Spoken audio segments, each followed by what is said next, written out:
Hello and welcome. My name's Austin. I'll be hosting whatever this is, but we're going to talk about Goku today. We're doing a personality test. That's right. I said a personality test for the one and only Goku. Now, Goku has a busy schedule, so he couldn't make it here today. So I thought I would take this test.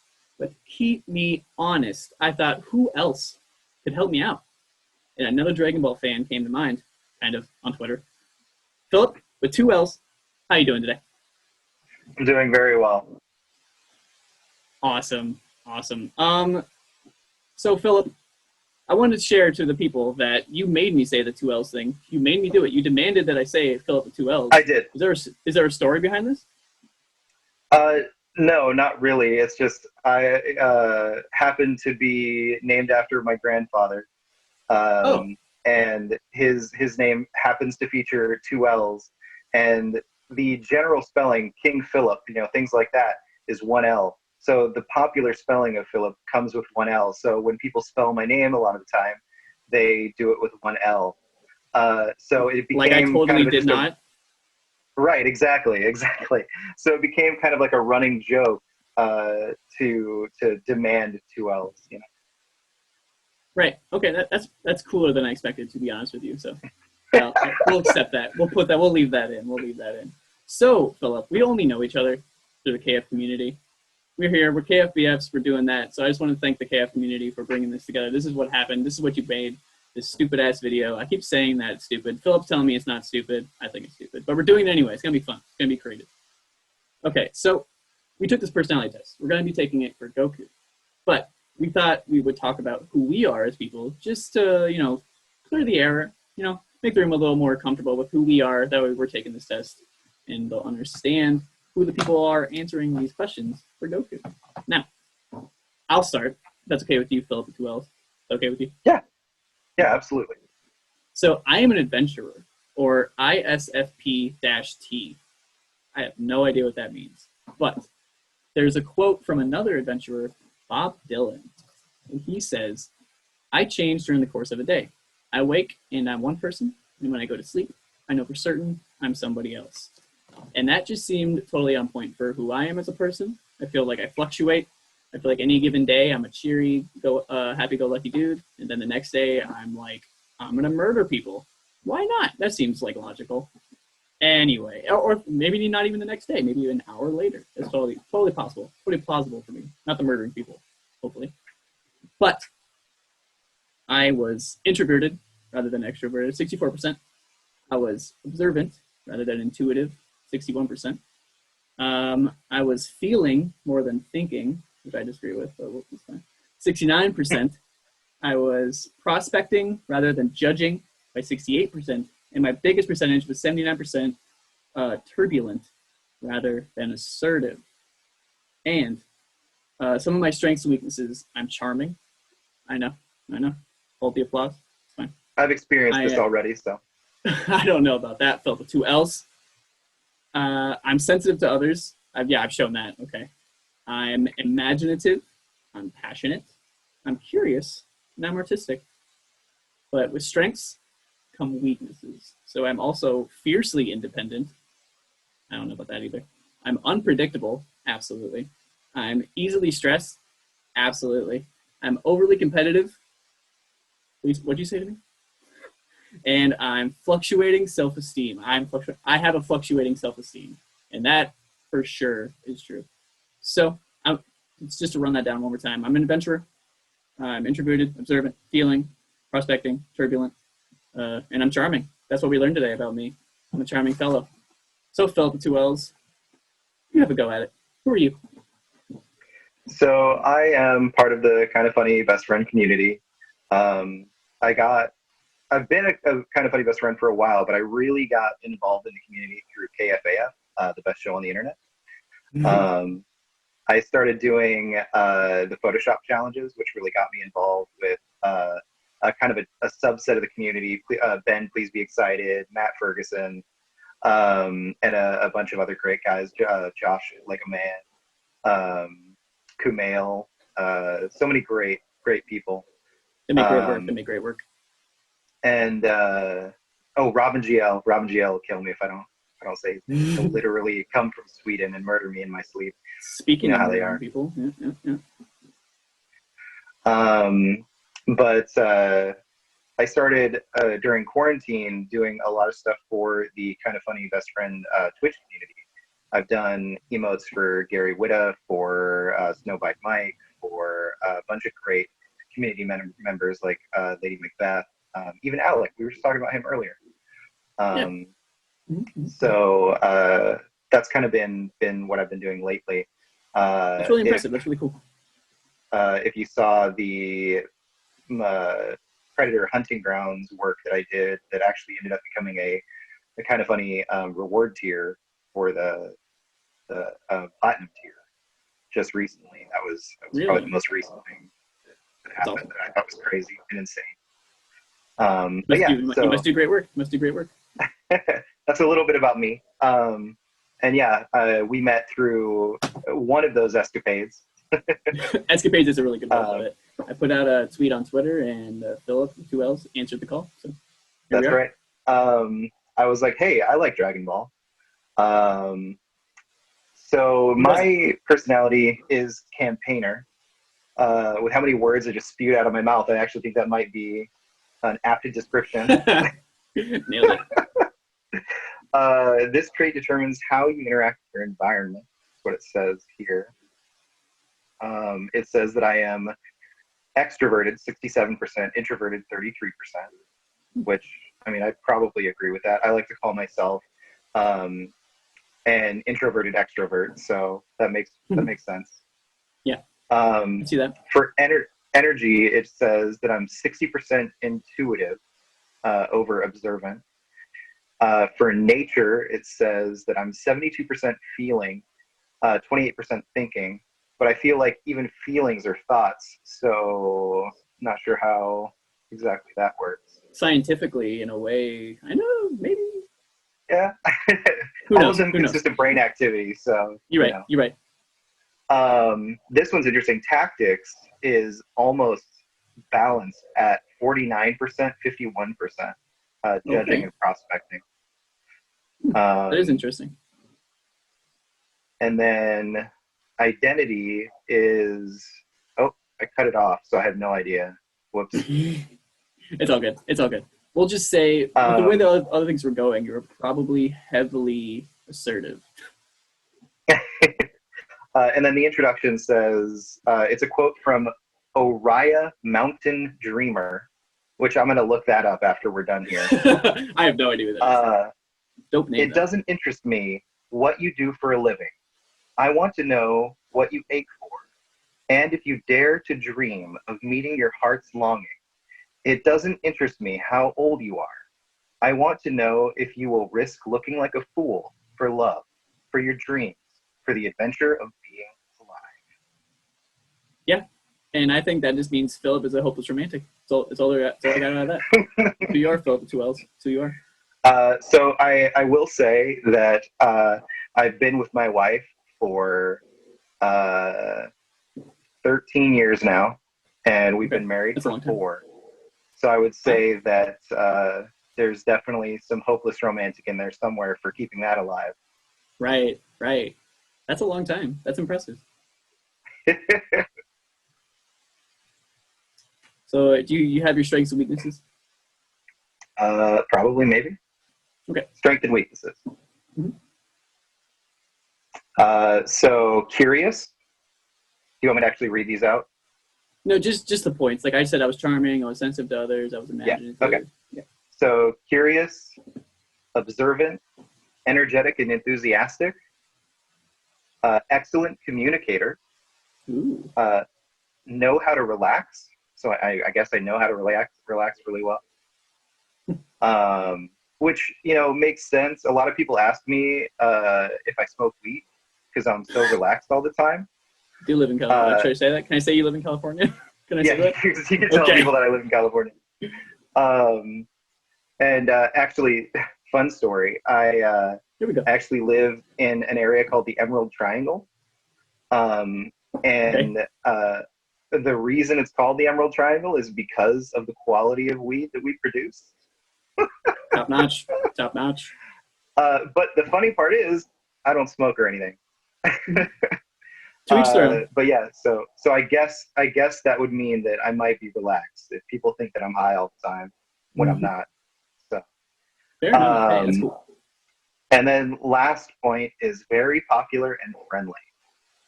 Very popular and friendly. I didn't even get popular in mine, so I'm a little jealous. Let me tell you. That's part of your competitive nature. You're right. You're right. How about your weaknesses there, PhiLLip? Okay, weaknesses. Yep. Poor practical skills. Ouch. I know. Ouch. I'm pretty terrible at when it comes to conceiving ideas and starting projects, especially involving other people. Campaigners, which that seems.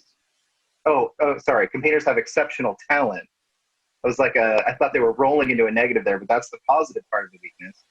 Unfortunately, their skills with upkeep, administration, and follow-through on those projects struggles without more hands or people to help push the day-to-day things along. I mean, it's not wrong. They know us. As long as I have other people pushing me forward, I get projects done. But, if it's just me by myself, yeah, I can see that. I can see that for me as well. I understand that for sure. Find it difficult to focus, which I'm not sure I agree with that, but it's all right. I definitely overthink things. That's true. Oh, that's very true. Oh yeah. How can I be super relaxed but also get stressed easily? How does that work? I don't know. You tell me. PhiLLip with 2 L's. You tell me. I'm not sure I can. That's the problem. It just says all this overthinking isn't, to my benefit. And then it says I'm highly emotional and independent to a fault. That's good. So I'm like, I think that's good. Interesting. I do loathe being micromanaged, so that makes sense. Okay, PhiLLip, we learned a lot about you and how your poor practical skills just get in the way. Of everything. Of everything. I don't even know how to drink water properly. But you do know I'm always spilling it down my face and stuff, How does this work? I don't know what to say. Okay, so we're going to be doing this test for Goku. We're going to take answering these questions for Goku because he's a busy schedule. Couldn't make it here today. Such a bummer. But before we go right into that, I wanted to share our history with Dragon Ball. And since I went first last time, I'll let you start. So I started watching Dragon Ball back in the early 90s. I had a friend who his father would import the subbed VHS tapes from Japan. Which is so cool. Dude, it's when you think about it now, you're like, what? You don't just go to a torrent site. Well, now that's not even a thing anymore. Now we have Crunchyroll. Yeah. But as it used to be like, oh wait, you don't go to a torrent site and download your subbed anime from like Baka Updates or something? Come on, you fake nerd. Nope, I order them VHSs. Said no one ever. Right, exactly. But it was so cool because every week, we'd get that manila envelope with tape in it. We'd pop the new Dragon Ball in and start watching it. So cool. Yeah, so it's such a neat thing. He did it with a bunch of stuff. We had like Ultraman, Godzilla, et cetera, et cetera. But anyway, really, that's cool. Yeah. So yeah, Dragon Ball is where it all started, and then I actually didn't realize because I was super young. I didn't realize that Dragon Ball Z and Dragon Ball were the same at first. Like I thought it was like a different character, like maybe it was a descendant of Goku. I didn't realize it was like grown-up Goku until I watched it. And being a kid, you just didn't really think about it. You're just like, well, this is here. Right. Yeah, and then so it came on TV when I was in high school, I think. And I watched it again. And like most things, you come into something with different understanding. Like I just watched Jurassic Park recently, and it was really cool to go back and watch that movie, so many years removed from it. Right. What, I guess 26 years, 27 years now? Jesus. Too many. And kind of go through and see all the actors. And at this point, it's like who all the actors are. Like how certain special effects are done and stuff. So you come into it with a different understanding. And I realized, oh, this is literally just older Goku. This takes place right after the Dragon Ball saga. And so, yeah, then I kind of went through that, and at that point I was in the downloading, anime stage, and watched GT and Oof. Hey, there are some good parts of GT. I love the villains of GT. I like the villains of GT. Yeah. But yeah, the day-to-day storylines and overall arcs aren't great, but there are some cool fights and some cool villain designs. For sure. And then Super. Anything about Super? Maybe watched Super yet? Read the manga? Yeah. So I haven't read the manga. I have been reading about the Twitter developments about the new villain and stuff in the manga and everything.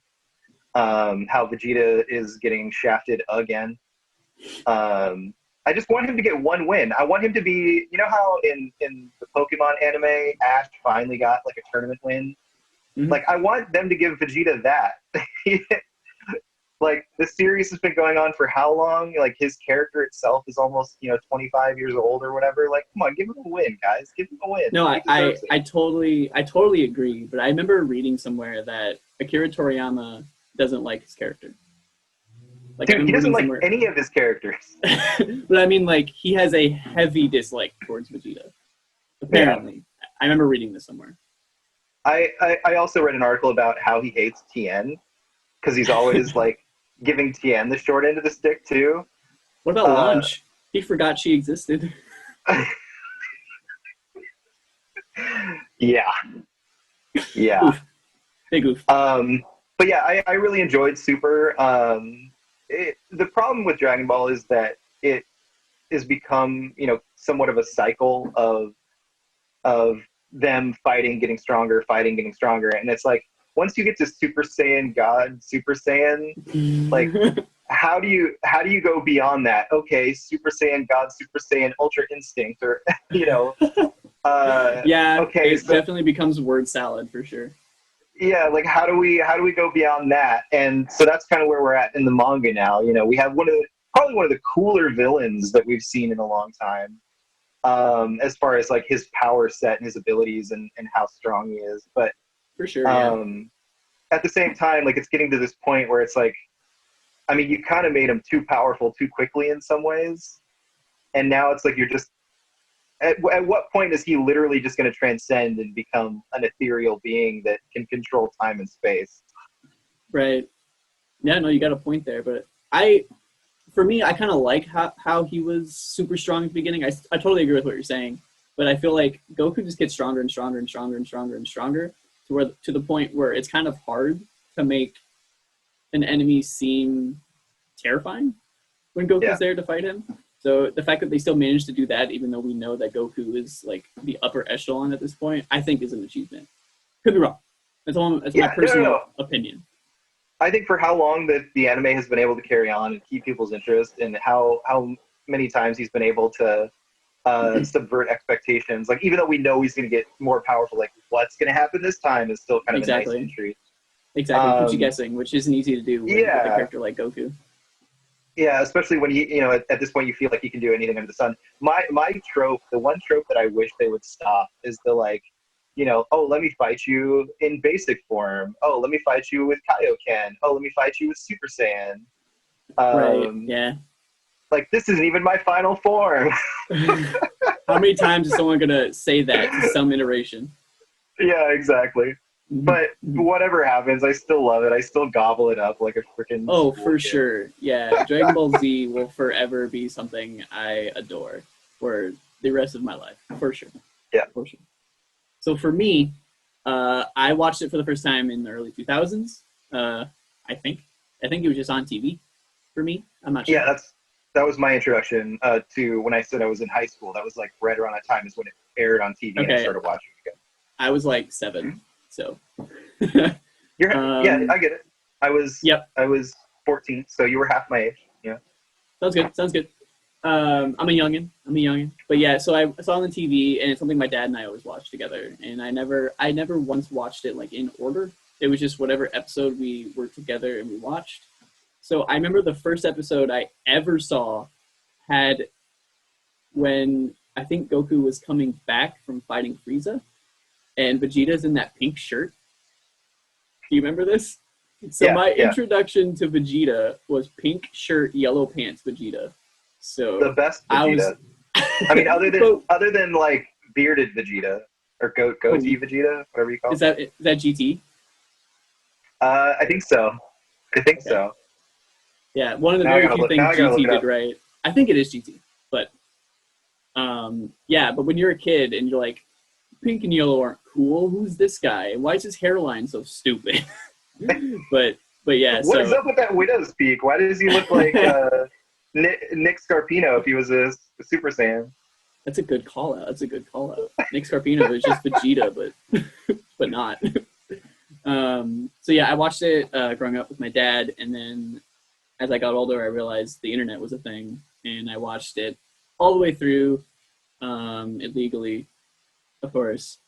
And I did that. I loved it. And then I proceeded to do that several more times all the way through. I think there's like 276 episodes in Z. That sounds right to me. Maybe 87. I don't know, something like that. And I watched that all the way through like 7 or 8 times. And then after that, I was like, Dragon Ball is a thing? I didn't even know. I went through all of Dragon Ball Z several times. And then I discovered Dragon Ball is a thing with Goku as a child. So I watched that all the way through. And I loved that. I adore Dragon Ball. I wouldn't say it compares with Dragon Ball Z in my opinion, but I feel like I almost have fonder memories of watching Dragon Ball. I only have like that one reference for it, and I didn't like soil it by watching it over and over and over and over again. Dragon Ball is definitely like more of a cartoon. Like the vibe and feeling, especially like when it came out, it feels definitely a lot more like of that era, where it's silly, there's just silly things happening in it. Obviously, it's a little bit more mature because it's still anime. Right. It's not like an American cartoon silly. But sure. It definitely feels more like a cartoon than like a straight up, anime like Dragon Ball Z does, for sure. Absolutely. Yeah. I don't know what it is about the writing of Dragon Ball, but they seem to be like, okay, as soon as I think this is going to get boring, it doesn't. They do something that piques my interest, and I'm like, I'm back in. And I remember, I think it's the first time I remember watching Dragon Ball and being like, I don't know if this is for me, is when, I think it was Emperor Pilaf. No. It was Oolong made his wish to stop Pilaf from making his wish, and it was that like pair of underwear or something, I think. And that's what I was like, right. What is happening? Like, I don't know if this is for me. And was it even Bulma's underwear, I feel like? Maybe? That would be on brand, for sure. Ball would do.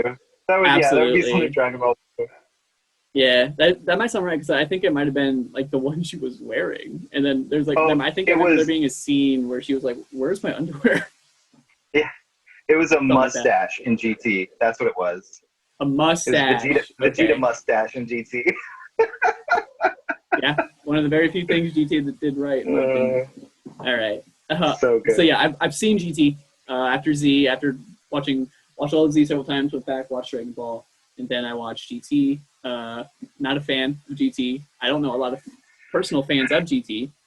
I know people who are higher on it than usual, but it's hard because after the Buu saga, they kind of created their own arc for Dragon Ball Z, which then led into GT.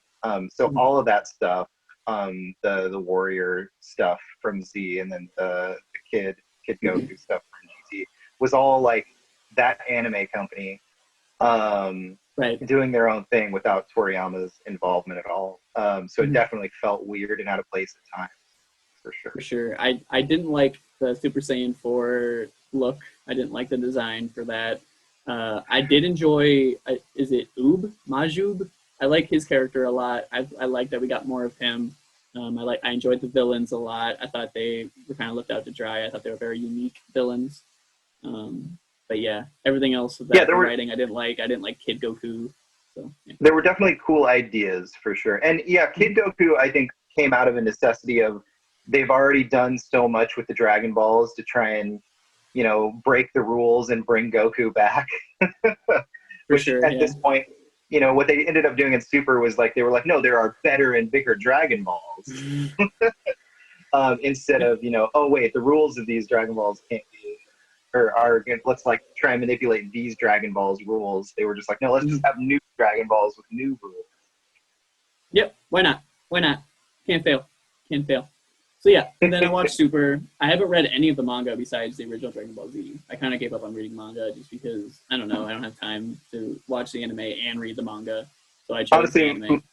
Manga can get super expensive really quickly because sure. it's a lot like comic books or graphic novels. Like, there's definitely a cost factor there. So for someone like me who can't necessarily afford sticking with the manga, and I don't want to, you know, subvert the creator's, you know, his stuff by, you know, pirating it. I just opt to not do it at this point in my life anyway. For sure, yeah, no, I'm right there with you. It's just too damn expensive, and then I'm getting some experience of it. I'm getting an experience I love enough to hold me over. So this video, like I said before, it's not just us talking about Dragon Ball. We're going to be taking this test for Goku. Because again, busy ass schedule, this guy. Just couldn't make it. So, PhiLLip and I, yeah, I think he's, go on. I think he's out saving the universe somewhere, you know? Somewhere, probably, yeah. Probably in some other realm even. Not even here. Not even here. Yeah. Yeah, even though he can instant transmission, like, you know, he had to get back to the fight. We saw him he popped in for a quick second, but he's so fast that we couldn't even see him. So it's not going to pick it up on the camera. Yeah, for sure. Yeah. For sure. So do you have the test up on your phone or anything? Okay. Yep. Is your first question, you enjoy vibrant social events with lots of people? It is. Yeah. Okay. All right. So I just want to start with that. Just make sure we're on the same page there. Goku. Would Goku enjoy vibrant social events with lots of people? What do you think? I mean, he is involved in a lot of vibrant social events with people, but I feel like it's not for the spectacle of being with those people necessarily.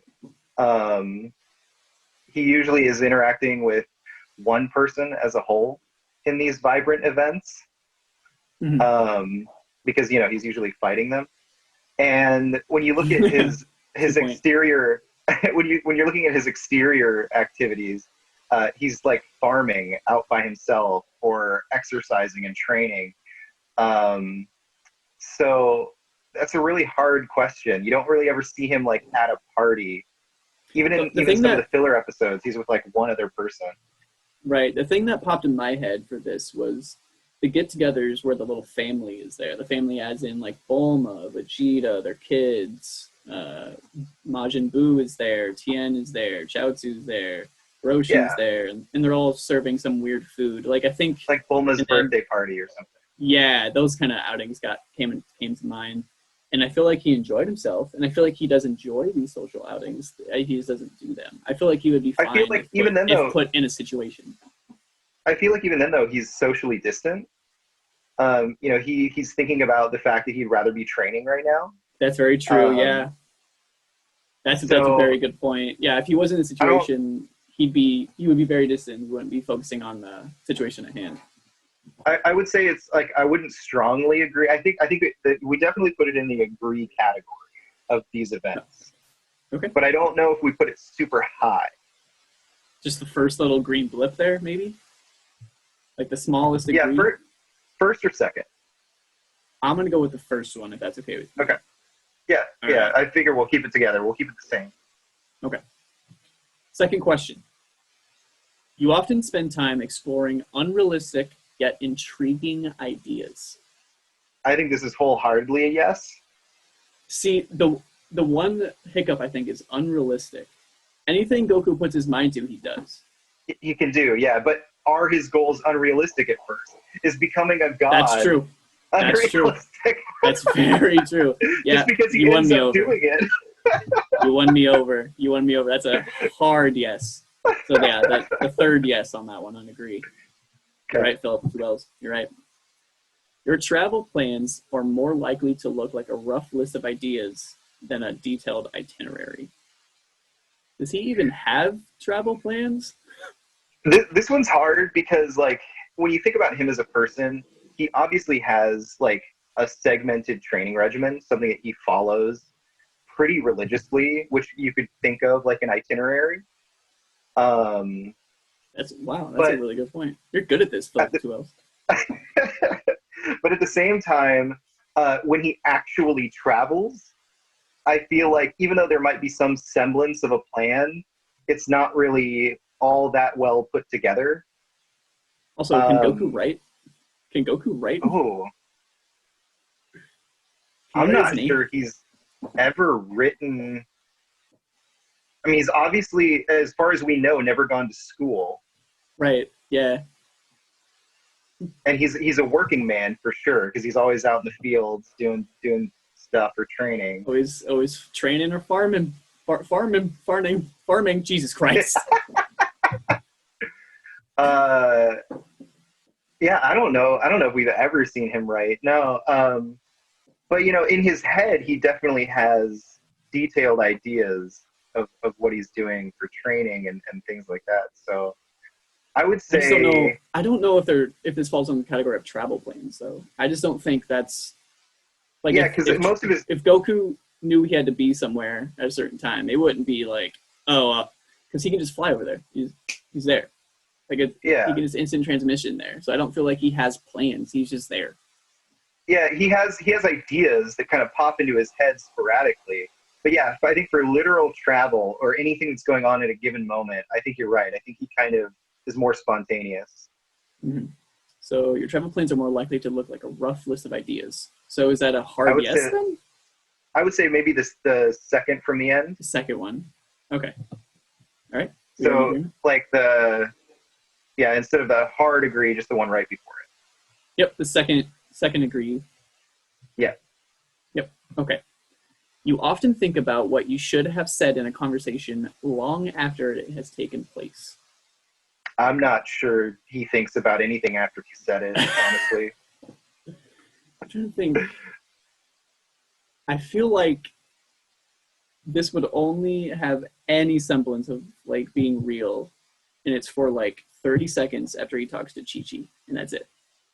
Right. Well, so like I'm thinking about when he first goes Super Saiyan in the battle with Frieza. That line, is that you're talking about? Like, I'm the hope of the universe or something like that? No. Oh, okay. No, I'm talking about like the flashback of like everybody dying. Okay. So obviously some of that stuff is retained in his head for like memory conversion. But like anything he's said in a conversation, I don't know, man. I don't think so. You often think about what you should have said in a conversation. Well, yeah. He's always looking forward. He's always looking forward. He's always looking for the next battle, the next thing. He's never really worried about, hell, he lets people die knowing that he can just resurrect them later. Like, it's true. Yeah, he doesn't dwell on things. He's just going. No. He's going with his gut. Yeah, I'm a hard disagree on this one. Yeah. All right. If your friend is sad about something, your first instinct is to support them emotionally and not try to solve the problem. No, I think he's a problem solver. You think so? I don't know if he would succeed.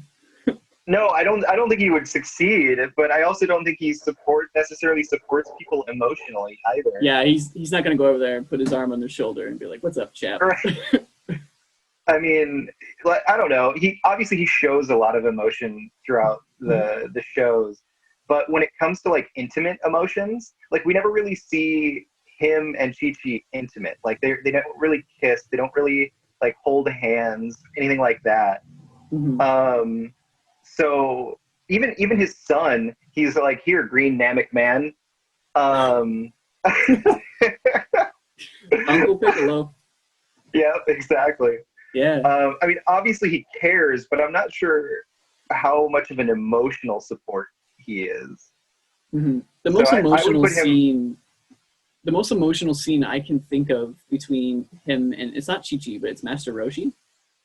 And Sure. there's a scene in Super where spoilers for Super if you haven't watched it, whatever. There's a scene in Super where Roshi's in the tournament and Roshi almost like dies. Yeah. And there's this super weird chain of events where Goku is basically saying like, Dad, don't die. Basically, I'm just putting it out there.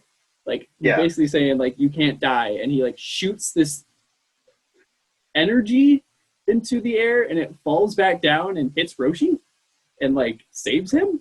You know what I'm talking about? Yeah. Yeah. I can't explain that. Two, that's the most intimate moment, and it's not even intimate. It's in the heat of battle and whatever. Say what you want. But it's still a physical. It's still a physical thing that he does to try and solve a problem, not necessarily an emotional one. Right. Yeah. I also just wanted to talk about that scene because that scene's freaking weird. But yeah. Anyway, back to the question. If your friend is sad about something, your first instinct is to support them emotionally and not try to solve the problem. I feel like it's a hard disagree. He would just, here's the answer. I'm going to do it. Even if he's wrong. Yeah, I think so. Okay. Like it's not that he wouldn't get emotional. I just don't think he would solve the problem, or not solve the problem. But I don't think he would, be there for the emotional support of it. Mm-hmm. He wouldn't adequately show emotion, and he wouldn't adequately solve the problem. How often does he adequately show emotion for a situation? Exactly. That's what I'm getting at. Thank you. So the last one is people can rarely upset you. He's usually pretty cheery, right? He's pretty chill. Like I said, even when like half of the people he knows are dead, like it doesn't really seem to upset him to a certain point. To the point where he's willing to like heal Cell and like put his son into battle with him, knowing that it could have catastrophic results and his son could die. Like that doesn't upset him in the slightest. Well, I mean, I don't think he was upset for sure. No, upset isn't the right word, but I do feel like he wrestled with that internally. But he didn't show it. Sure, absolutely, yeah, sure. Have a Zensu beam, Cell. Here you go. My son needs to fight you at full strength. Yeah, my son can take you. Let's go. You ain't got nothing. Yeah, people can rarely upset you. Yeah, it's pretty hard to agree. I mean, like I was saying earlier, the Frieza scene is one of the few scenes where obviously it builds up enough emotion for him to go Super Saiyan. Mm-hmm. I'm trying to think of another like emotional scene. Obviously, Master Roshi, that like you were just saying. Yeah, but that's like 2 scenes in how many episodes of anime? Too damn many for sure. Although if we're talking about like original Dragon Ball Z run standards, that would be like 4 episodes apiece. Yeah, for sure. I can't think of anything though. Is the problem? Like I thought. I mean, is the scene where he sacrifices himself to beat Raditz an emotional thing? Maybe. No. He just sees an opportunity. He sees an opportunity. That is more. And he doesn't even care about dying. He's like, Piccolo, shoot me. He screams this. I'm pretty sure. Yeah. Damn it! Which is I'm trying to help my boy out here, and I can't do it. Yeah. All right. He's not emotional, dude. I'm moving on. Okay, so hard agree on people can rarely upset you. Right? Maybe just to the second one, just because there are moments. There are moments. But it does say people can rarely. So rarely, okay. Hard agree. All right. Only 10% through. Let's go. You often rely on other people to be the ones to start a conversation and keep it going. No? I don't think so at all. He just blurts. He's absolutely willing to just speak his mind. Mm-hmm. If he's not in, some sort of like recovery chamber or something. Right. 17 episodes. It's really intriguing that everything is either like completely one side or completely the other, and I feel like it's kind of how fictional characters should be. I don't know. I was about to say that comes down to like hard writing or nuanced writing for a character. Mm-hmm. Like you want them to absolutely embody these kind of choices and emotional resonances, or you want them to be more nuanced and I guess you could say realistic, but I feel like nuanced is more interesting for the reader, but it's more harder to convey. Right. Oh, 100%. 100%. Yeah, for sure. If you have to temporarily put your plans on hold, you make sure it is your top priority to get back on track as soon as possible. I think that's absolutely true. Yeah. Yeah. Because like if he's training and he has to dip out, he's coming right back to training when he's done. I mean, to the point where he'll even like ditch his wife and job and go off to another universe just to train because Vegeta might be getting stronger than him, you know? Can't let that happen. Can't let that happen. Maybe he's an adventurer because he's competitive. Ooh. I mean, he's definitely competitive. That's not even an argument. Absolutely, yeah. You rarely worry if you made a good impression on someone you met. Yeah, no, he doesn't. Oh, that one was strong agree, right? What? Oh, yeah, the last one. The last one. Yes. Yeah. Yes. Yep. Okay. And then you rarely worry if you made a good impression on someone you met. He does not care. Yeah, I'm pretty sure he doesn't care at all. Yeah, that's where I'm at too. He could not care less. All right. So that would be a hard agree, right? Hold on. You rarely were. Oh, yes, you're right. I put disagree. So thanks for helping me catch that. No worries. Yep, hard agree. It would be a challenge for you to spend the whole weekend all by yourself without feeling bored. Yeah, not a chance. he would just train the whole time. Yeah, he would probably think it was the best thing in the world if people just left him alone. He farm and then he's bench pressing the tractor with one finger. Like, right. He's fine. Yeah, he's good. Maybe going to King Kai to see if he can make him some more like weighted garments, some heavier garments or something. Some heavier ones. Good Lord. Yeah, but he would totally do that. Yeah, you would. So it would be a challenge for you to spend. Yeah, no, disagree. It's not challenging for him at all. No, not at all. You are more of a detail-oriented... Wait, sorry. Wait, what? You are more of a detail-oriented than a big-picture person. I think it's worded oddly, but it could be me too. So is he detail-oriented or a big picture? I think he's definitely the big-picture guy. I don't really think he's just worried about the details, because, I mean, he's worried about defeating that enemy in front of him. He's not necessarily worried about how he's going to defeat that enemy in front of him. I feel like the best example of this is when he first does the Kamehameha. Because he sees Master Roshi do it, and he's like, oh, okay. Like, big picture. I don't know how to do it, but I'm going to figure it out. And he just does it. Yep. Yeah, it doesn't care about how it's done, doesn't care about, like, learning the process of how it's done. Just, I'm going to do it. I'm going to learn how to do it. He did this? All right, cool. Yeah, exactly. Yeah. Hard disagree, right? Because he's more of a big picture. Okay. Yep. You are very affectionate with people you care about. No. No. I think he is affectionate, but I don't think he shows a lot of that affection. So I would say like this is like a middle of the road agree, maybe. You agree? You are very affectionate. Oh wait. He's affectionate, as in actively shows affection or feels affection, because I feel like he definitely feels affection, because like, you know, Krillin and obviously Chi-Chi, his kids, even Vegeta, like he shows that affection. Like, he's willing to read the definition. Okay. Readily feeling or showing fondness. So yeah, showing it. I mean, so my big thing here is there are times where, like Vegeta, for example, he's willing to forgive and befriend Vegeta after every horrible thing he would done. I would say that's a show of affection. But is it very affectionate? Like, to be very affectionate at that moment would. Well, and that's why I'm saying, like, maybe middle of the road, maybe not like a disagree, but maybe just right in the middle. If it were me, but this is why you're here. This is to keep me honest. This is why you're here. I would put it at the first disagree. If it were me taking this test.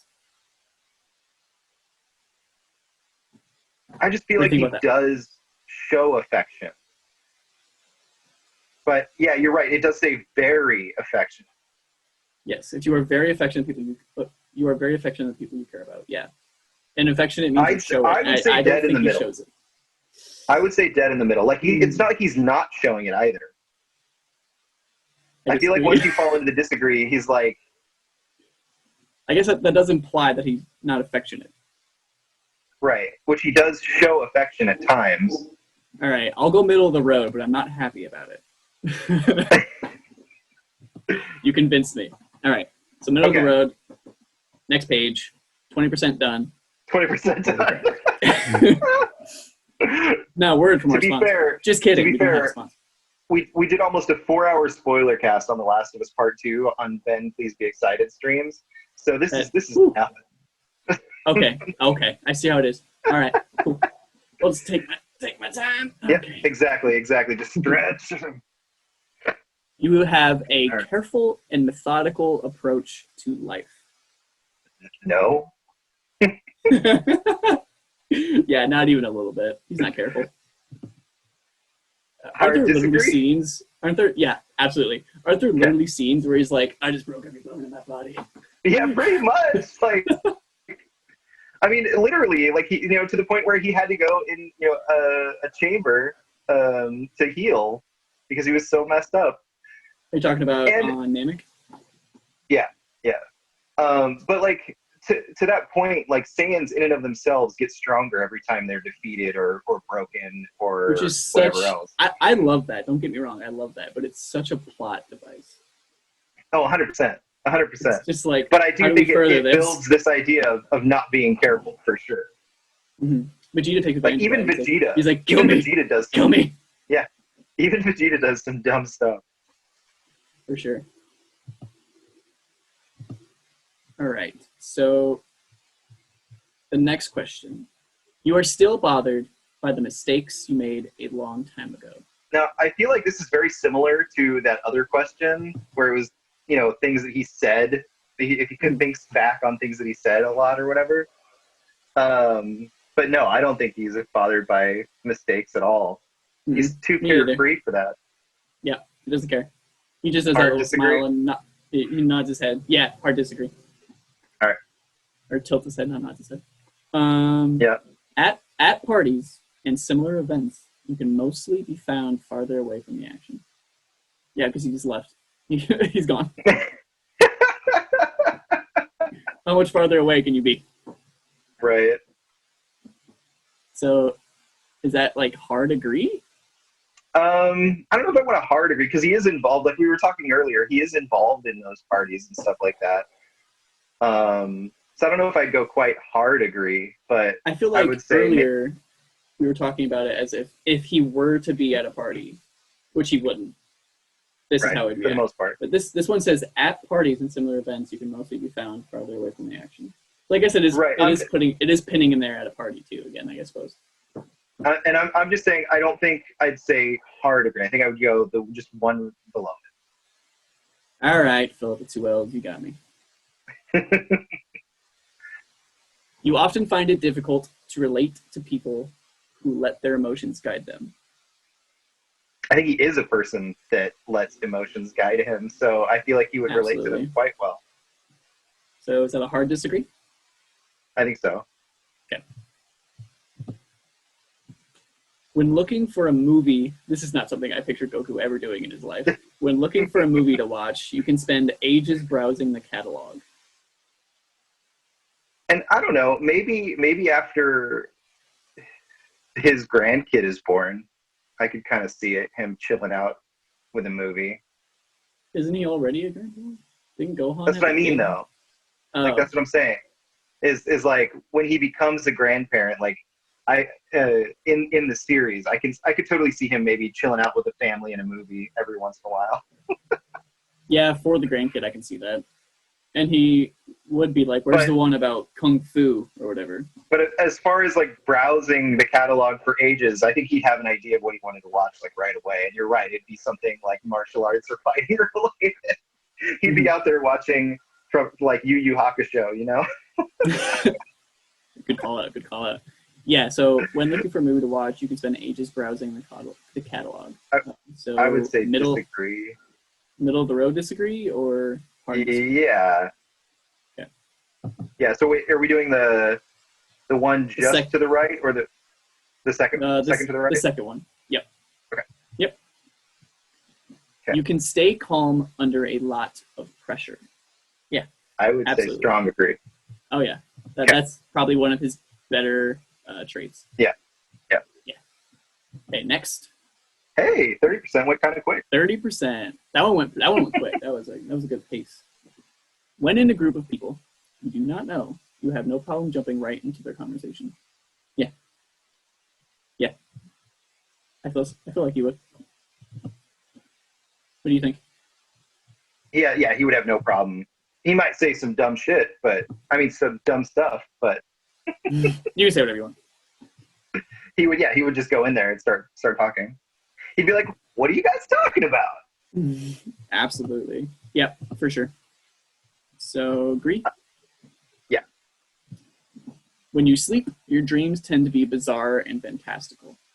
Ever seen Goku dream? I would imagine that if he dreams, he's got to have fantastical dreams, but those dreams to him would seem normal because he does it every day. I completely agree. That's where I was going to go with that too. Completely agree. So is it middle of the road then? Because they are fantastical, but not really to him.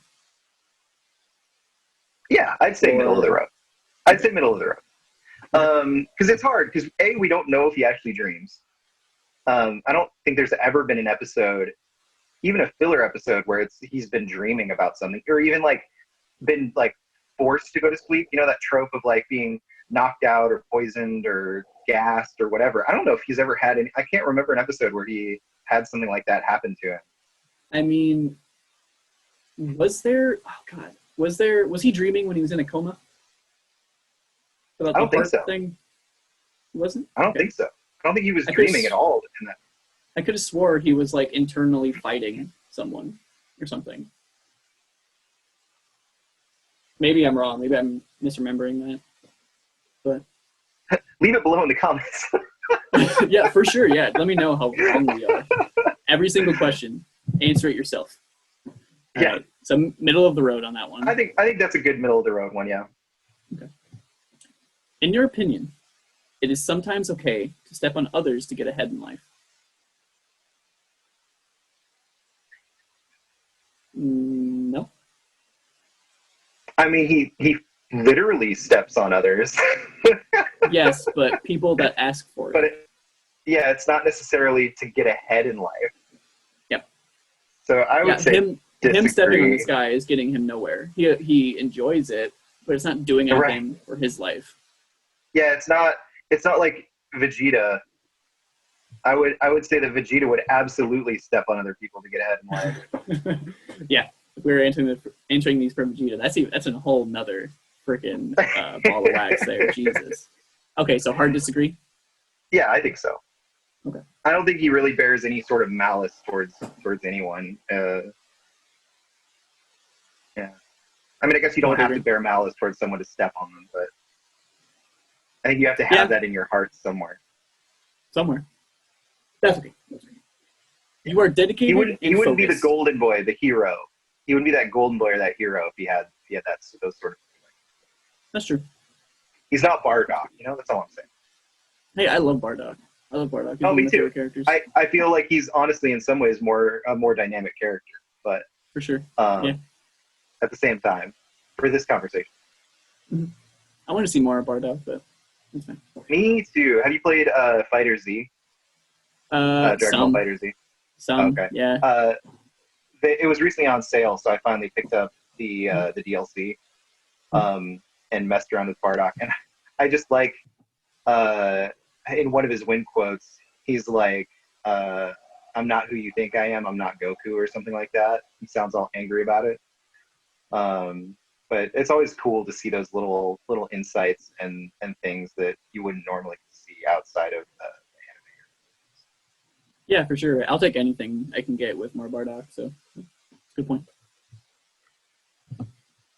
Okay, sorry. Next question. No. Don't apologize. Fill the 2 L's. It's all good. It's all good. You are dedicated and focused on your goals, only rarely getting sidetracked. Yeah, I would agree with that. Yeah.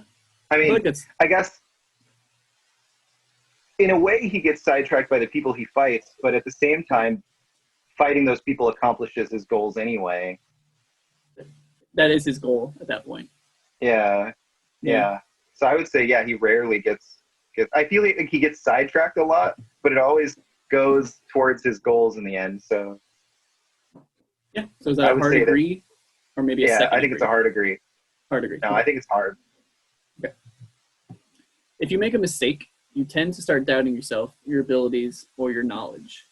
Ooh, this one might be a little more nuanced, because he always feels like he can get stronger. He always feels like there's more that he could do. I don't think he ever really doubts his abilities, though. I don't know, because when he kind of had his back against the wall when he was fighting Raditz. I mean, he had to kill himself. That's true. But and then he immediately knew he had to get stronger. He also didn't really doubt his decision, though. Like, he knew what kind of situation he was in and just went for it. But he did have enough doubt in his abilities to the fact where he had to pursue training. That's true. So yeah, maybe like not a hard agree or disagree. If you make a mistake, you tend to start doubting yourself, your abilities. So I think this would be in the disagree category, but maybe not like a strong disagree. The first disagree? Yeah. I feel like the only way that makes sense is like, yeah, when he gets beat and he's like, I'm not strong enough. That's it. That's all there is to it. I have to get stronger. I feel like that's it. So yeah, so the like first disagree. Okay. Yep, the smallest disagree. Yep. When at a social event, you rarely try to introduce yourself to new people and mostly talk to the ones you already know. I think he's always trying to get up in people's business, but at the same time, he's not trying to get in everybody's business. It's only people he finds intriguing or strong. He wants to, like, if he hears the words, that person is strong, he all of a sudden wants to just interject himself in their lives. Instant transmission right there. Hello. Yeah, exactly. But at the same time, like, he's not going to go to Joe Hub on the street and be like, I want to get to know you. How you doing today? I can never see Goku saying, how you doing today? To be fair. How you doing, Joe Schmo? Oh my god. All right, so is that just middle of the road then? I think middle of the road, yeah. Because I don't necessarily agree or disagree, because there are, if he went to a social event, I could see him totally interjecting himself into something if he wanted to be part of it, because there was like a group of his friends or a group of like people he thought looked strong or something like that, which could contain new people or be new people. But at the same time, like, I don't see him actively searching something like that out either. Yeah. So yeah, I think middle of the road is a good option. Totally agree. Next, 40%. Oh. Do you regret your decision to do this yet? No, not at all. Good. Build the resolve. I gotta find it somewhere. You usually lose interest in a discussion when it gets philosophical. Yeah? Yeah? he's pretty surface level. Yeah. I think, I've seen him zoning out, multiple times when people start talking about stuff, and they'll be like, what do you think, Goku? And he'll be like, huh? I'm going to go over there. That's what I'm going to do. That's what I think. Yeah, exactly. So you usually lose interest in a discussion when it gets philosophical. Is that hard agree, or is it like second agree? Because I feel like he has the capability. I think second agree. Yeah. Totally agree. Okay. You would never let yourself cry in front of others. Has Goku cried? I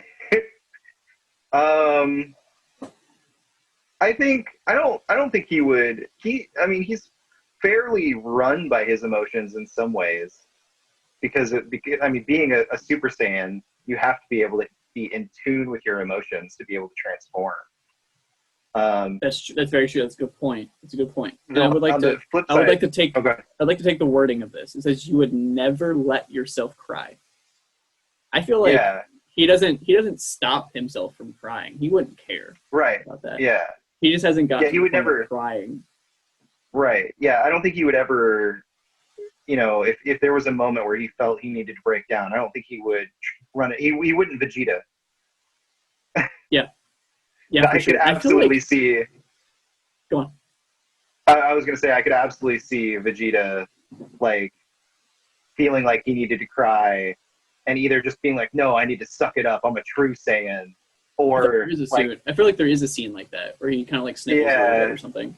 Something involving like, Trunks or Bulma. Yeah. Oh, dude, the scene when is it Bulma gets hit and he fucking goes ballistic? Was it on Beerus? Yes, I think Beerus like backhands her or something like that. Mm-hmm. And he just gets so pissed. I love reading up on like power level stuff randomly, and it's like it'll have like Vegeta Super Saiyan 1, Vegeta Super Saiyan 2, and at the bottom left it's like Vegeta after Bulma gets smacked. It's like, what? But it's true. It's true. And then there's also the scene where Majin Vegeta like sacrifices himself, and he didn't cry, right. But I feel like if there was a moment where that was there, it was then. Yeah. Anyway, you would never let yourself cry in a situation. Hard disagree. Yeah, I agree. So hard disagree. Okay. Yep. You feel more drawn to places with a bustling and busy atmosphere than to more quiet and intimate ones. I think he's definitely more drawn to quiet and intimate locations because he's always wanting to train. Does that mean he's not drawn to if he hears like fighting or a tournament or something that interests him? That he's more interested in quiet areas for his own like personal gain and training, but like the fighting is where all the action is. Like, well, all the action is going to be. That's where the fighting is going to be. So he's going to be intrigued to those areas as well. So I think this would be the second disagree. Yeah. Oh, the second or the first? The second, I think. Okay, I can agree. I feel like fighting is the only thing that's going to take him. It's going to make him interested in going over there. Yeah, because he's almost always, by himself. Locations. Or like, yeah. Yep. Second disagree. Okay. You like discussing different views and theories on what the world could look like in the future. No? I don't. He lives in the present. I don't think he's very much really so. Looking, yeah. Like he's always thinking about getting stronger, which I guess is kind of looking towards the future. But it's his on what future. The world could look like in the future. Right. Exactly. And that's what I'm saying. It's his future. It's his personal future, not necessarily the world's future. And even then, I think he's really thinking about the present and how he can make himself stronger in the future in the present. So I feel like he's definitely not thinking about the future a lot. So hard disagree? Yeah. Says you like discussing different views and theories. So right. Yeah, hard disagree. When it comes to making life-changing choices, you mostly listen to your heart rather than your head. I mean, he's definitely got some head smarts when it comes to in the heat of battle. Actions. Yeah, I mean, he may not be the brightest when it comes to social interaction or, a math problem or something like that. But when it comes to fighting, he's a literal genius. Yeah, he can be patient when he knows he needs to be patient. He can draw it out when he knows he needs to draw it out. Yeah. So I wouldn't necessarily hard agree with this, but second agree. I would. That's where I was leaning towards second. Yep. Okay, second agree. Okay. You cannot imagine yourself dedicating your life to the study of something that you cannot see, touch, or experience. I mean, I would say that's a hard disagree because he's always striving for something that I guess that you cannot see or touch. So you cannot imagine yourself dedicating your life to something you cannot see, touch, or experience. I think that's agree. Because can he dedicate his life to anything but fighting? This is basically asking, can he dedicate his life to something else other than fighting? Like, could he do that? Well, I don't think he could. I don't know. It's interesting because it says the study of something you cannot see, touch, or experience. And I feel like, in a way, what he's striving for is something that he cannot see, touch, or experience. Because he's never going to reach the end point of being the strongest, because there's always going to be somebody that's stronger. So he's always striving for something that's just out of reach. I don't know. This is a really hard question for me. Because in a way, he can see improvement. He can see, what he's accomplished. But I always feel like I don't know. No, I think you convinced me. But the whole, especially when you think about becoming a god level of like power, Right. Power, strength. And he has dedicated his life to the study of something that he cannot necessarily see, touch, or experience. But at the same time, he can, because he's learning new martial arts, he's learning new abilities. And he's learning them through gods. He's learning them through gods. So the fact that he's learning them through gods he deletes that. I feel like if this question was asked before the Beerus saga, or you know what I mean, before Beerus was introduced, I feel like we'd have a different answer. But even then, I mean, he's gone to the afterlife. He's seen the Kais. Like, I don't know. Do you want to put this in the middle of the road and just move on? Yeah, I do. Just because, in a way, he is dedicating his life to something like that. But on the other hand, he's also, in some ways, you can see, touch, and experience it. But in other ways, you can't. Mm-hmm. But either way, he's dedicated his life to the study of something.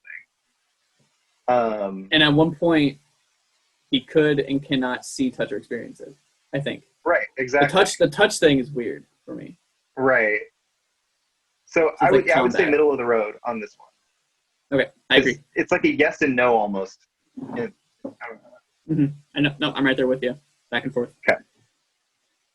You usually prefer to get your revenge rather than forgive. I think he definitely has a lot of revenge in there, but at the same time, he's always willing to forgive. I mean, he was even willing to forgive Frieza. He was willing to forgive Cell. He was willing to forgive Boo, Vegeta. I'm sure he would have given Raditz a chance if Raditz was ever revived. This is a hard disagree. I don't think he is a person for revenge. I think it was on his mind when he went Super Saiyan for the first time, and that's it. Well, even then, I feel like he's in what he's doing. He's getting revenge, but I don't think he's thinking about revenge necessarily. Yeah, and he definitely doesn't prefer it. Right. I think he would absolutely prefer to forgive. Mm-hmm. So this is a hard disagree, right? Hard disagree. You usually prefer revenge. Okay. Yeah. You often make decisions on a whim. Yeah. Hard yes. Do we even have to discuss that? Nope. Okay. The time you spend by yourself often ends up being more interesting and satisfying than the time you spend with other people. See, this is tricky because by himself, usually better than with other people, unless you're sparring with someone. And that's the part where it gets interesting, because when he fights with someone, when he trains with someone, I feel like that's when he's getting the most satisfaction. Mm-hmm. I agree. Yes, he gets satisfaction when he's by himself in training. I mean, like, after he first dies and starts training with King Kai, like, he really enjoys all this stuff that King Kai is putting him through, but that's also not technically alone. So I would say he gets a more satisfying result from when he's spending time with other people. Totally agree. So that is this the time you spend by yourself often ends up being more interesting? So is this like a second disagree? I think so. Okay. You often put special effort into interpreting the real meaning or the message of a song or a movie. No? Has he ever listened to music before? I mean, there's like commercials in Japan, I think, of him like jamming out. sure, jamming out. But that's, I mean, that's to sell a product, you know. Sure. As I was Is that canon? Is that canon with one absolutely not. Absolutely not. It could be. Could be. You often put special effort into interpreting the real meaning. Yeah, no. Disagree. You always know exactly what you want. I think so. I think so, yeah. Yeah. Hard agree. He just wants to keep fighting and get stronger. That's it. That's all he wants. You rarely think back on the choices you made and wonder what you could have done differently. Wow, they really ask this question a lot. This is a third time they've redone this. Now they say you rarely think back on the choices you made and wonder what could have done differently. Now, hold on.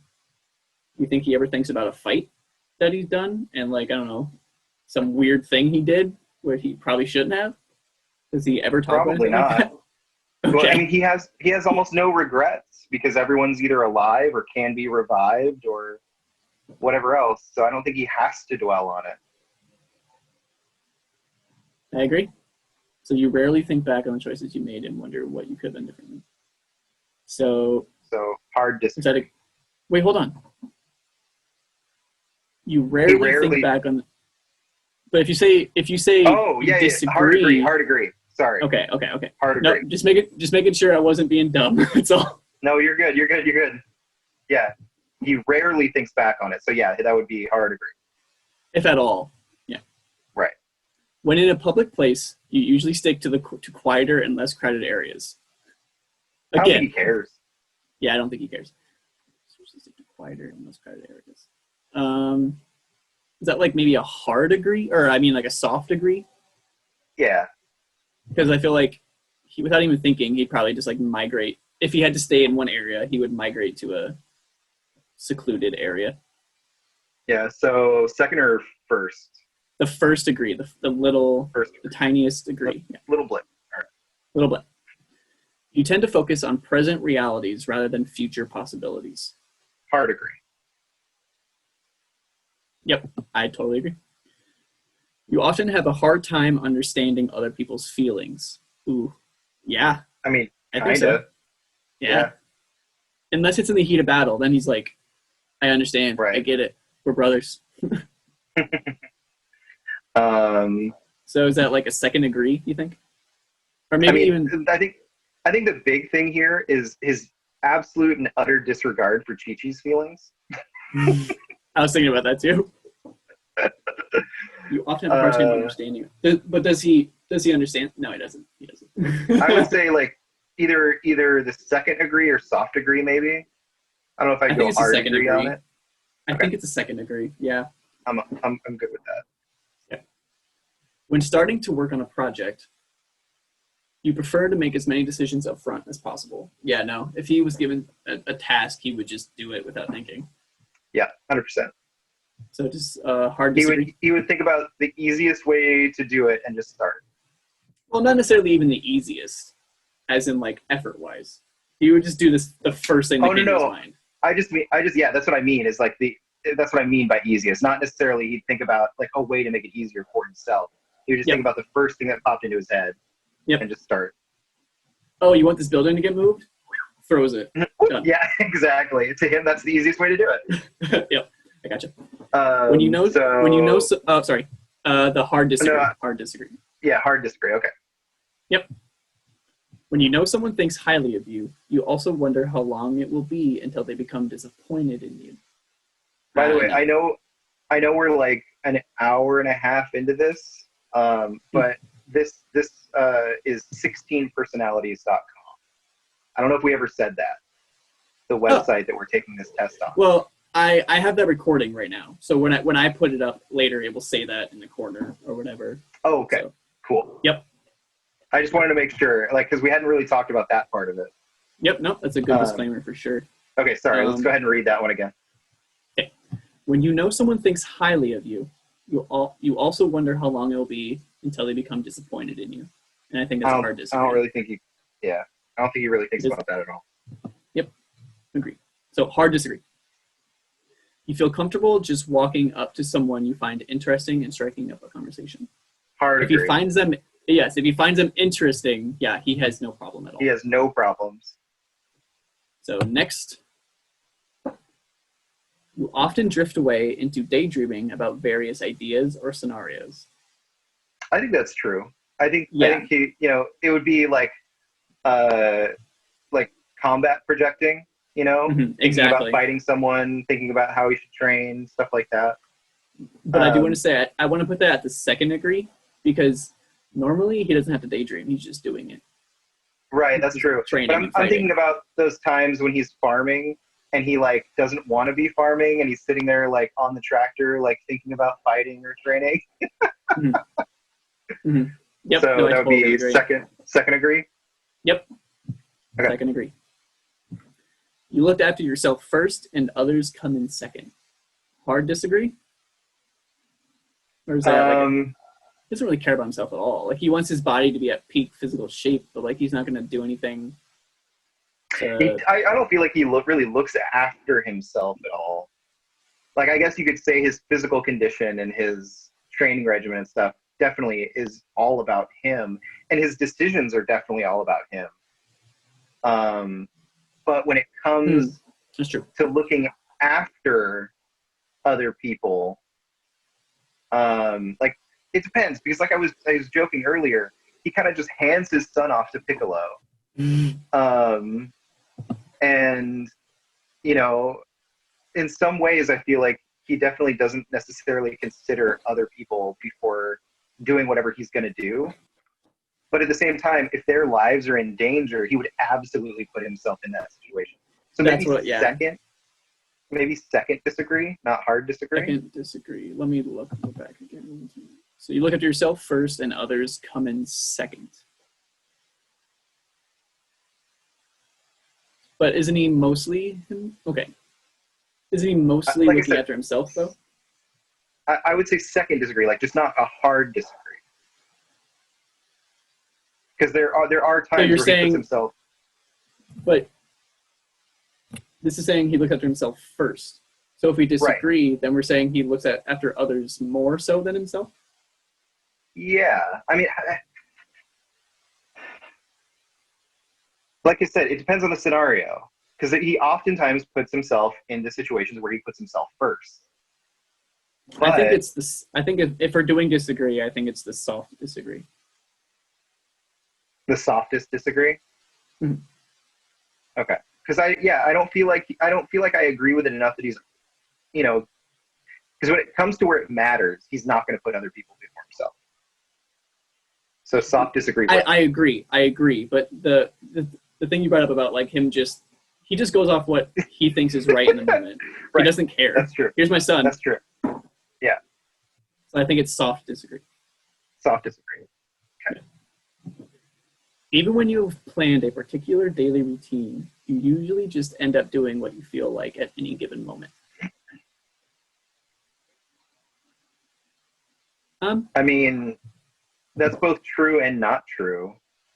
He doesn't really, his routine would just say, like if he could write and he had a list of things he was going to do the next day, it would just say training. Yeah, but at the same time, like he always completes whatever Chi-Chi's task, is for him. And when he's going through the training, 5 seconds and then run off. Right, and then when he's going through the training with Master Roshi in the original Dragon Ball, or going through the training with Beerus in Super, he's sticking to those training sessions to a T.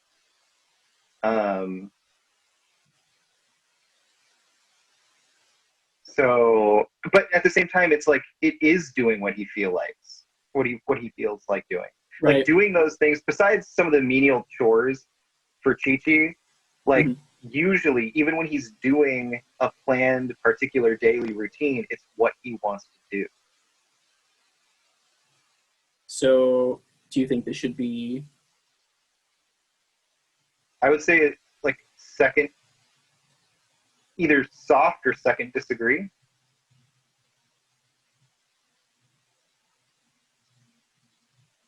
Let's go soft disagree. I will allow that. Well, I mean, would you put it more in the agree category? No, I'm right there with you. I was torn on first or second, and I think first is the most representative. I agree. So Your mood can change very quickly. Sure. Can it? I mean, He's just one constant mood. well, that's true. I feel like he's just I going. feel like he moves. I feel like he moves from confused to happy to befuddled, which is slightly different than confused. I was gonna say that sounds very similar to me. Can we just do like the second disagree, you think? Yeah, second disagree. I wouldn't quite go hard disagree, but yeah. Yeah. Because I guess there are tiny little iterations to whatever there's his variations mood is, in his mood, but it's not.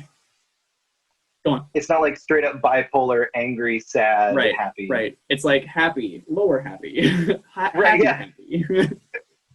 Confused happy. Exactly. You often contemplate the reasons for human existence or the meaning of life. Yeah, no, he doesn't care. Nope. Doesn't care. So hard disagree. Yep. You often talk about your own feelings and emotions. No? I don't feel like he wouldn't.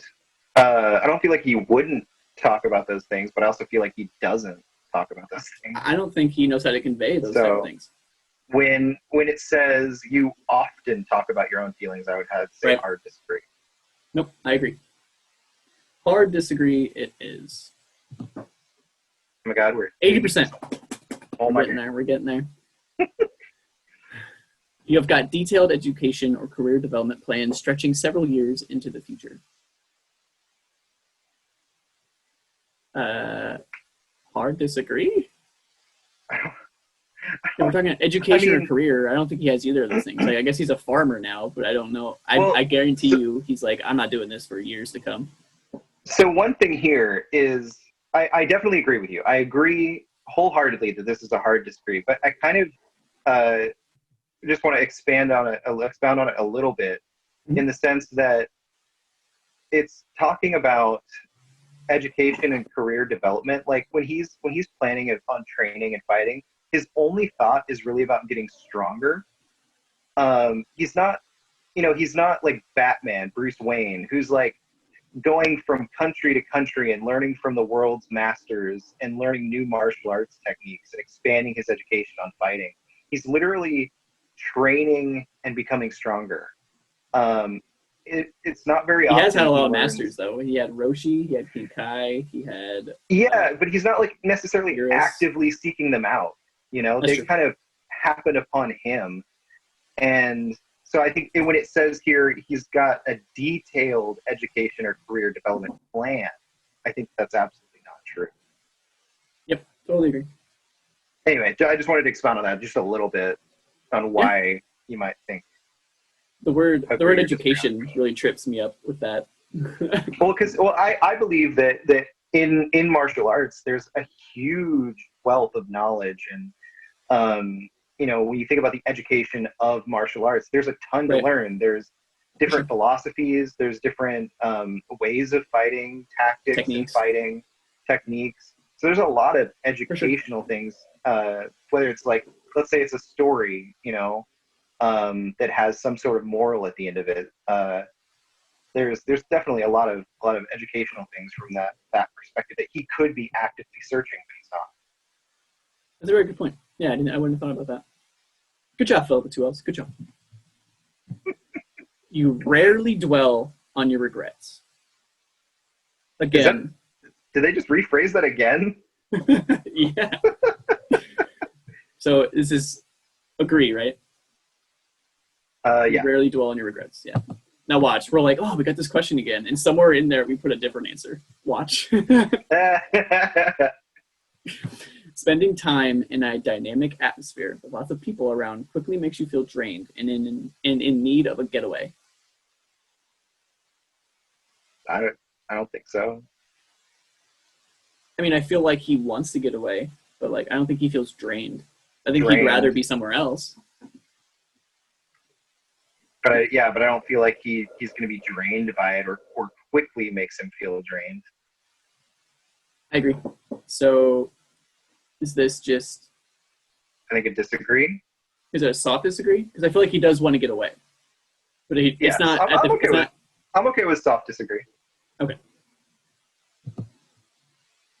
You see yourself as more of a realist than a visionary. Yeah. I mean, he's not out there trying to develop the new, like, he's not Bulma. Yeah, Bulma's for a sure. visionary. No one's Bulma, just Bulma. Bulma is Bulma. So I that's love a hard Bulma, agree, so. right? Yeah, yep, hard agree. Bulma Briefs is one of the best characters. I love Bulma. I love her like character design. Every freaking season is a little different. I think they nail it every time. I think she has. I just love the fact that her last name is Briefs. There you have it. There you have it. PhiLLip with 2 L's is a very simple lad. Simple lad. You know, even all the way back in Dragon Ball, you know, she's the one who developed the capsules to like keep an entire house in that would allow you to take a shower and have hot meals. She was always the side character that seemed like she had the most reason to be there, in my opinion. Right. Yeah. You find it and easy. I think that's a constant too. Sorry. Yeah. Just no. I going agree off on a weird Bulma tangent. Dragon Ball Z, GT? Maybe not. I don't actually remember her a whole lot in GT, but it's been a long time since I've watched it. Right. She did help Vegeta just skip Super Saiyan 3, to be fair. Yeah, that's true. But then again, Vegeta oftentimes just skips steps. That's why I think it's weird when they give him the shaft, because, you know, he just found a way, and he's here. Yeah, figures out a way to go Super Saiyan God Super Saiyan, you know? Like, no one else could do that. Like, Goku is strong because of the people around him he wants to protect, which goes back to a question we had earlier, which you might want to look at. But Vegeta is strong because he's, in my opinion, he is the strongest Saiyan alive. Like, by natural God-given talent, he's the strongest. Yeah. Yeah. Because Goku is the way he is because of happenstance, how he came to Earth and all that. And Grandpa Gohan found him after he fell on his head, which is a stupid plot point. But it's fine. But yeah, I feel like Vegeta is the most talented Saiyan. For sure. Yeah, and I mean, in a lot of ways, they're two sides of the same coin, where Goku is a product of, you know, this mindset of training and wanting to become stronger. I don't think Vegeta ever would have reached the heights that he did without Goku, without seeing what Goku. Oh, absolutely. It's like when he first became Super Saiyan, he had to like let go. Like, he had to stop wanting to be a Super Saiyan, and then he became a Super Saiyan. Is that what it was? Yeah, I feel like the thing with Vegeta is that. But he never understood that about Goku, is what I'm saying. His vision is halted by like his own pride. I don't know what to call it. Yeah, I guess pride is a good way to explain. But yeah, it's interesting. That's a whole another topic. It's a whole another topic. The duality between back to the topic at hand. Here we go. Yep. You find it easy to empathize with a person who has gone through something you never have. I don't think so. I think someone would like pour their heart out to Goku. Goku would be like, "That sucks. That's rough. All right, I'm gonna go." What is Zensu being? Fix it. Good punch to the arm. How about that? That's what I can do. So you find it easy? Second disagree, maybe? Second disagree? Because you think he would empathize, but just not very well? Yeah, just not. I think he would want to understand, but maybe couldn't. Okay, second disagree. I'm okay with that. Your personal work style is closer to spontaneous bursts of energy than to organized and consistent efforts. No? I think, honestly, I think this is middle of the road. I think this is smack dab in the middle, because there are instances where he shows both. I think his personalized work... I would say a soft agree. Because I feel like when he is on a routine, like we talked about earlier, he sticks to that routine. Like, he's organized, he's consistent. Right. Because he has to be. Sure. But even his personal work style, though, I don't feel it's like spontaneous bursts of energy, though. I feel like he shows moments of spontaneous bursts of energy, but I feel like for the most part, he is consistent. Which is why I would say it's soft agree. Because it's mostly organized and consistent, but there are spontaneous bursts. Which is what you just said. I'll go with soft agree. Okay. Next page. Okay, I think this is the last page. Holy crap. Yep. Your emotions control you more than you control them. No, he keeps them in check. Emotions. Yeah. So disagree. Hard disagree. Maybe second disagree, just because he does have emotions, but I mean he's able to keep them in check. See, okay, just for a second, answer this question for Vegeta. I feel like Vegeta's emotions absolutely control him. Exactly, that's what I was thinking too. Okay, so soft disagree, or middle of the road disagree for this one, right? Yeah, the second disagree. Okay. Because he's a Saiyan. I mean, I was just saying he is a Saiyan, so his emotions are definitely there. Okay. But yeah, what does having to be a Saiyan have to do with it? Oh, just because Saiyans are fueled by their emotions. I mean, that's how they become. That's how they become Super Saiyan. But so I feel like there has to be some sort of emotional, connection there. Right. That's why I say the second disagree instead of hard disagree. And he did only become a Super Saiyan after like Krillin died, basically. Raging out, yeah. Yeah. After a long and exhausting week, a fun party is just what you need. No. Also, is he ever exhausted? For hard disagree on that. Hard sometimes. When he's been punched through 18 mountains and No, only 18? Come on now. It's a low number. It's a rookie number. Okay, an entire world. How about that? Maybe a moon. There we go. That sounds well like it. You frequently find yourself wondering how technological advancement could change everyday life. No, I don't think he thinks about that at all. Not at all. Not technology, anyway. Which is, I think, comes from partly due to the fact that he's always had the most advanced technology in his life. He's always had, yeah, exactly. He's always had when he was a kid, he had his staff and his Nimbus, which were pretty crazy, technologies. They allowed him to fly wherever he wanted to go. Technologies, quote unquote. Magic is just technology or science we don't understand. Okay. And then shortly after that, he was introduced to Bulma, and Bulma's literally all the technology you could ever need. So seriously, yeah, he's literally the most technologically advanced person in that universe. So why would he need to think about it when he already has it? She's thinking about it all the time, sure, but I don't think she's peaked and she's still trying to go higher. She's like, oh well, what's next? What's next? She's literally Goku fighting, but with science. Yeah, with science and technology. I mean, she created time travel. It's true. It's true. In another timeline, anyway. best arc in the whole series, in my opinion. My favorite character in the whole series is Future Trunks. 90s anime is one of my favorites because it's so influenced by wrestling, Terminator, and some of those other kind of 80s action films and stuff. But in my opinion, Dragonball. Yeah, for sure. I love older anime because it's when they would just do things that were good because they weren't overdone like today. Like today, people are like, you can't do a time travel story because people have seen that. You can't do this story because people have seen that. When back then, hardly anything got out there. So there's more than hardly anything, but you know what I mean? It wasn't to the masses like it is today because of the internet and all that. When you look at the Android saga, I mean, that's literally Terminator. And then Mr. Satan is totally that embodiment of wrestling persona. I hate Mr. Satan. So many influences. I hate Mr. Satan so much. But yeah, Terminator, you have the androids partly. That's part of it. But then you also have this ultimate creation sent back to kill everybody, Cell. And then he's basically Terminator. And then you have Kyle Reese, aka Future Trunks, sent back in time, to save the day.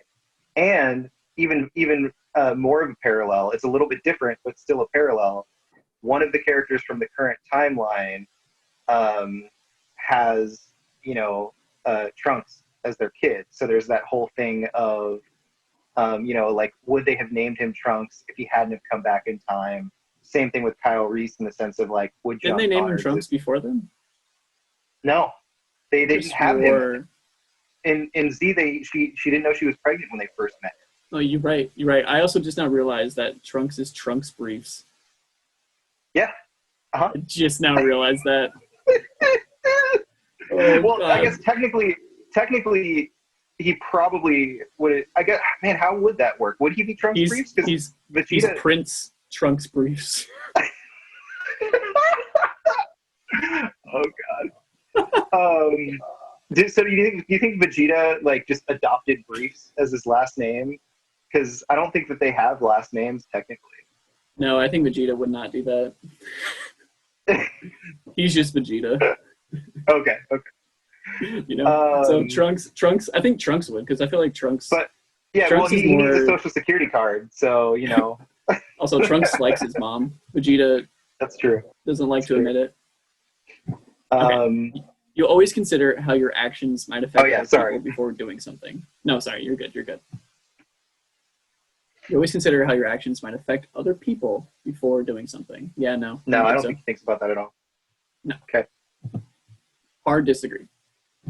You still honor the commitments you have made, even if you have a change of heart. Does he ever have a change of heart?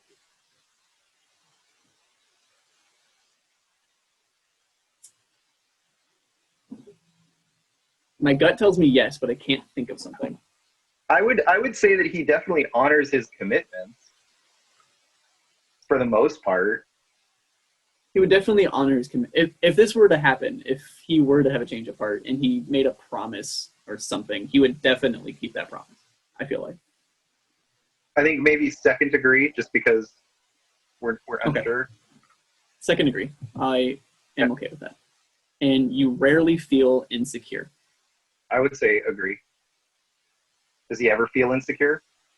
I would say yeah, sometimes, because he's not the strongest and he wants to be stronger. And he knows that there's someone stronger than him. I don't feel like he's insecure about that. Yeah. That's motivating. He can, yeah, it's motivating and he acknowledges it, but I don't think he's insecure about it. I agree. So hard agree? Hard agree. All right, here's the moment of truth. It only took an hour and change. Jeez. Cheese and 2 rice. hours, All right, see the results. This is just a moment. Wow. Watch it crash. He's an adventurer, just like me. Wait. Just like yours truly. Wait. That's so weird. I got entertainer. What? We did the same exact results for every single question. Okay. Okay. We're gonna go through mind and all that and see where we differ. Unless we fuck up one question or something and that really changed it. Anyway. Mind is 44.56. So mind on mine is 53.50 or 47. What happened? This is crazy. I did not expect this at all. I didn't either. Hold on. What? Well, I mean, my canonical answer is that I am just like Goku. So that's what I'm going with. But I'm still baffled. I'm just confused because we even double checked all of our answers before plugging them in. Yeah, I did not expect this. Okay. I have 44.56 and you have what? 53.47. 53.47. Okay. And on energy, I have 28.72. Same. Okay. 28.72. On nature, I have 43.57. 47.53. This is odd. Said 47.53. Yeah. I think we just cracked the case about this site being a bunch of baloney. Okay, tactics, I have 49.51. Yep, same. Okay. And then identity, holy crap, 94.6. Yep, same. Okay, so maybe we just gave some different answers for some of them. Yeah, maybe. It looks like, but yeah. I swear we double checked everything. I thought we did too. We'll go with yours. We'll just I'm gonna X out of mine, and we'll just go with yours. Because he's like me, which is the correct answer. It's basically the same. And I don't like the idea of thinking about him as an entertainer because that doesn't make sense. You're right. You're Adventurer makes way more sense. So I'm just gonna I'm gonna close out of mine. I'm done. I'm putting the phone over here. So he is introverted, but like did he get a Bob Dylan quote? Soft introvert. I have to click on something else. I don't want to do that just in case. Oh, okay. But we will find out. We will find out. And then energy, he's more observant than intuitive. It's kind of shocking. I would think that he's more intuitive than observant, but I guess it goes hand in hand in some ways. Right. No, totally agree. Nature is 57-43, and for you that was a little different, but it was still kind of similar. It was still in the ballpark, and even mind was too. Yeah. So he's more feeling than thinking. I feel like that's true. In tactics, judging or prospect. I'm sorry, go on. What? I said 100%. That's all. I was just agreeing with you. Yep. Tactics was 51-49, judging and prospecting. This trait reflects our approach to work, planning, and decision-making. And I actually, now reading that out loud, that makes total sense. Because he could totally be spontaneous and just kind of go off and do something. And then identity, he is 94% assertive, and I could not agree more. He does not care. This trait underpins all others, showing how confident we are in our abilities and decisions. Yeah, for sure. That sounds like Goku. Introduction. Yep, it's the same Bob Dylan quote. What can I say? Goku and I are the same person. Goku was here the whole time. Okay, strengths and weaknesses. I'm assuming it's just going to say the same thing as mine. Yep. Okay. So everything I said earlier, Goku is as well. I'm a Super Saiyan, ladies and gents. That's proof. My hair's just not gold. It's not glowing. I was about to say, well, or it's not dark enough. One of the two. I didn't want to blind you. Sorry. So those are some surprising results, to say the least. Not the actual results, but just the fact that we didn't match makes me a little eerie about it. Well, what's weird about it is that, like, we literally double-checked our answers before we put them in. We said we're doing soft agree, soft disagree, a hard agree, like on every single question. There were even a couple where you were like, wait, I got to switch this because I thought it was the one. And then I did it that one time. And then, so I don't understand. I thought we did well. Yeah, interesting. Very interesting. I don't know where we would have messed it up. Or where I would have messed it up. I'm assuming I messed it up because I don't feel like he's an entertainer. Just saying. No, I completely agree. So I was just looking at this, and it says that, because I'm on Adventurer, and because we had the same positives or strengths and weaknesses, he is artistic. I don't think so. And he's easily stressed. You could think that he is. See, there is an art to what he does. Is that what you're saying? Yeah, that is what I'm saying. I mean, there's an art form to how badass he is. There's an art form to just him being him, for sure, because that's true. He's a card for sure. Fluctuating self-esteem, though. That's weird.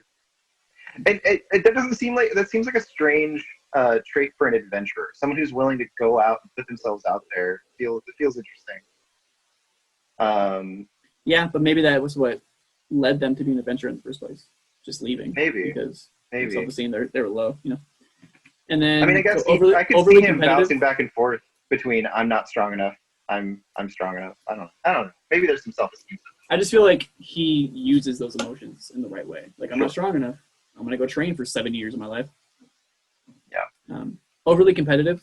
Absolutely. That's totally good. Absolutely. I think we even mentioned that before we even started. Charming. I think he has a charm about him. I would say. Oddly enough, I think he is charming because he has that, like, everything's going to be fine thing. And, like, when he's there, you believe everything's going to be fine. Yeah, and somehow, Chi-Chi still puts up with him. So I was going to say, oddly enough, he has the least charm when he's with Chi-Chi. Yeah. So, Sensitive to others. I mean, there's got to be something there, though. Like, there's got to be something more there than what we see, like, in the anime. Because, I mean, they've had, 2 kids.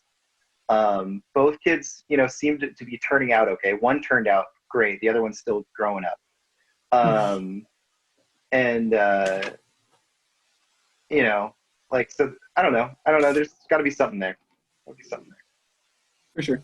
And then sensitive to others, which I agree with. He just struggles to show it. Imaginative.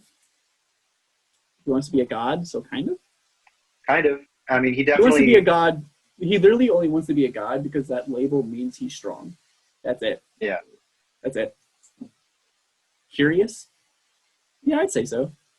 Like, hey, Goku, on the other side, there's a weightlifting set, and it's only the best people in the world can lift it. He'd poke his head through. What? Huh? Yeah. So, yep, I think those results make sense for Goku being an adventurer, like yours truly. Thank you very much. I'm just going to keep rubbing that in. Yep. But, so, Goku's an adventurer. Phil, what was your Hopeless Romantic? I just don't remember what your title was. That was it. It was Hopeless Romantic. Do you remember what it was? Hold on, let me bring it up. I have it saved. I was a dog barking. Yeah, my dog's barking. In the background. She does that. I was a campaigner. Campaigner. Okay. Such a weird title. Sense. Yeah. I mean, I just feel like you're a talker. That's what I get out of that. Been known to say a few words. You seem like you know what you're doing when it comes to talking and campaigning, I suppose. But PhiLLip with 2 L's, thanks for joining me today. I really appreciate it. Absolutely. I didn't expect it would take this long, but that's okay. I'll edit it down to a nice, crisp whatever. And I loved every minute of it. Yeah, me too. I thought this was really fun. Maybe if you want to join me again for another character sometime, you can bring a character you'd like to take on this adventure with us. And absolutely. That time we wouldn't have to give the whole spiel at the beginning about we are this, take the test, all that, Yeah. So it would go, I'm at PhiLLip J Woodward on Twitter. Follow me. Yeah, plug yourself. I was going to ask that in a little bit, but plug yourself. And you got anything else going on besides Twitter? Well, not really. Like, I'm part of, a small group of, like, a splinter cell of kind of funny best friends called Simply Sassy. See, I see this on Twitter, and I have no idea what it is. I've seen, like, you guys have it in your bios, like a certain, like, 8 or 9 people or something like that. Maybe it's more. Yeah. But I've only seen it in some bios. So have you seen The Last Chance? It's a YouTube video we created. It's about Nick Scarpino's Last Chance. I feel like I did watch this. I might not have watched the whole thing because I think I discovered it. I'm sorry, my bad, totally. But I think I discovered it while I was on my lunch break at work, and then I started watching it, and then I had to go back to work. That's an excuse that I'm going to use. It's true. So what it is it's our first video that we made, and we've been in this group for a while, just chatting through quarantine.